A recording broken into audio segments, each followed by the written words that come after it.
የሐፀ ኃይለ ሥላሴ የሚሸኑበት የነበረው ቦታ ነው። እንትን የብር ነው። ብር ነው ይሄ? አዎ ብር ነው። እዚህ ጋር ቆመው ይታጠቡ ነበር ማለት ነው። ንጉሥ ኃይለ ሥላሴ እስቲ ዋው እሳቸውን እስቲ መያዝ አድርግ። አዎ በቃ የእነሱን ኢነርጂ እንትን እያደረኩ ነው። በጣም ይገርማል። ታሪክ ነው። እዚች ጋር ደግሞ ቁጭ ብለዋል።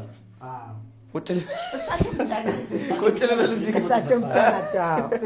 ማንም ሰው ከዛ በኋላ ይተጠቀመበት የለም። አረረ ናቢና ቆጣ ቁጭ ታሪክ የሚነገረው ነገር መንግስቱ ኃይለማርያም ግባ ተብሎ ነበር። አረ እሺ መንግስቱ ኃይለማርያም መግባት አልፈለገም።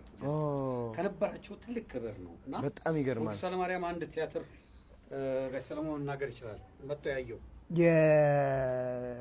ሀው በስድስት ወር እዛ ላይ ሲራክ ታደሰ ኃይለ ሥላሴ ነው ይሰራል። ቁመቱ ምንም ስምጥር አጭር ነው እና ሎሬት ጸጋዬ ገብረመድህን እጅ ለማስነሳት ድሮ ቤተ መንግስት እጅ ልንነሳ ነው የሚባለው። እጅ ለማስነሳት መንግስቱ ጋር ይቀርባሉ።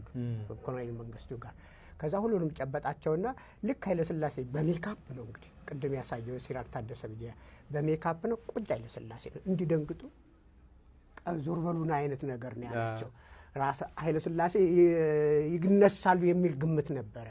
በሰው ውስጥ ፀሐዩ ንጉስ አይደለም የሚባሉት ፀሐዩ ንጉስ ይባላል። ኃይለ ሥላሴ ፀሐዩ ንጉስ ነው የሚባሉት። ፀሐዩ ንጉስ ነው የሚባሉት። የተቀቡትም ከይሁዳ እንትን ስርወ መንግስት ነው ያላቸው። የሶሎሞን ዳይነስቲ ነው።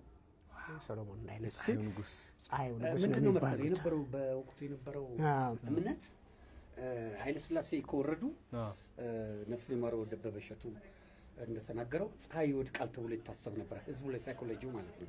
እና የነበረው እምነት እጅግ ለነ መንግስቱም አስፈሪ ነበረ።